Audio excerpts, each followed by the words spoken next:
कहां सुरक्षा बलों ने लश्कर के टॉप कमांडर सहित 2 आतंकियों को किया ढेर। अफगानिस्तान ने पाकिस्तान से क्यों तोड़े राजनयिक संबंध और कहां हवाई हमले में 22 तालिबान आतंकी हुए ढेर। चीन पाकिस्तान से जुड़ी खबरों के लिए देखते हैं टॉप 9 चीन पाकिस्तान। दक्षिणी कश्मीर के शोपियां में देर रात मुठभेड़ के दौरान 2 आतंकियों को मार गिराया गया है। कश्मीर के आईजी विजय कुमार ने कहा कि मारे गए आतंकियों में लश्कर का टॉप कमांडर इशफाक डार उर्फ अबू अकरम शामिल है। अकरम कश्मीर घाटी में 4 साल से सक्रिय था। घाटी में सेना और सुरक्षा बलों की कार्रवाई से आतंकियों में खलबली है।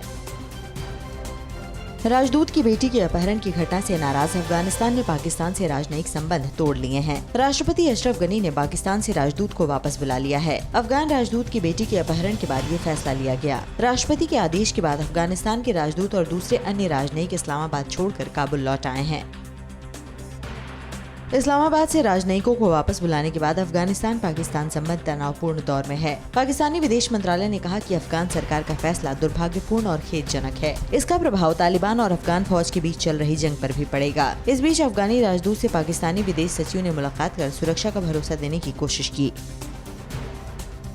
तालिबान ने पाकिस्तान में अफगानिस्तान के राजदूत की बेटी के अपहरण मामले की निंदा की है। तालिबान ने पाकिस्तान में अफगानी लड़की के अपहरण को इस्लाम और मानवता के खिलाफ बताया है। तालिबान ने कहा कि हम ऐसी घटना की कड़ी निंदा करते हैं। तालिबान ने पाकिस्तान सरकार से मामले के आरोपियों को जल्द गिरफ्तार कर सजा देने की मांग की।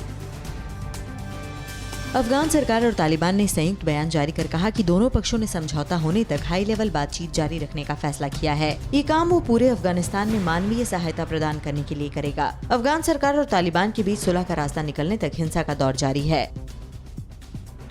अफगानिस्तान की निगरानी करने वाले सरकारी सूत्रों ने दावा किया है कि पाकिस्तान तालिबानी लड़ाकों को अफगानिस्तान में भारत की मदद से बन रहे डेवलपमेंट प्रोजेक्ट को निशाना बनाने के लिए मदद कर रहा है। इसके लिए पाकिस्तान अपने यहाँ के तालिबानी लड़ाकों को भी अफगानिस्तान भेज रहा है। अफगानिस्तान में कई प्रोजेक्ट के लिए भारत 3 अरब से ज्यादा की मदद कर चुका है।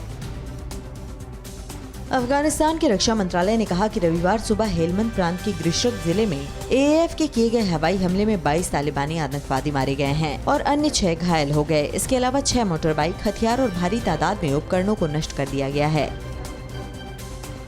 एलएसी पर चीन के साथ गतिरोध के बीच रक्षा मंत्रालय ने पिछले साल भारतीय सेनाओं को आकस्मिक राजस्व खरीद और अन्य कार्यों के लिए दी गई आपातकालीन शक्तियों को एक बार फिर बढ़ा दिया है। शीर्ष रक्षा सूत्रों के मुताबिक खरीद के लिए आपातकालीन राजस्व शक्तियां अब 31 अगस्त तक बढ़ा दी गई हैं। चीन के 9 इंजीनियरों की हत्या के बाद पाकिस्तान चीन को मनाने में जुटा है। नाराज चीन को मनाने के लिए इमरान सरकार के 2 मंत्री शाह महमूद कुरैशी और शेख रशीद आजकल चीन के दौरे पर हैं। चीन ने अपने इंजीनियरों की हत्या के मामले में कार्रवाई न करने पर बदला लेने के लिए स्पेशल फोर्स से मिसाइल अटैक तक की धमकी दी है। अड़ी सोमवार से शुक्रवार शाम 6 बजे सिर्फ TV9 भारतवर्ष पर।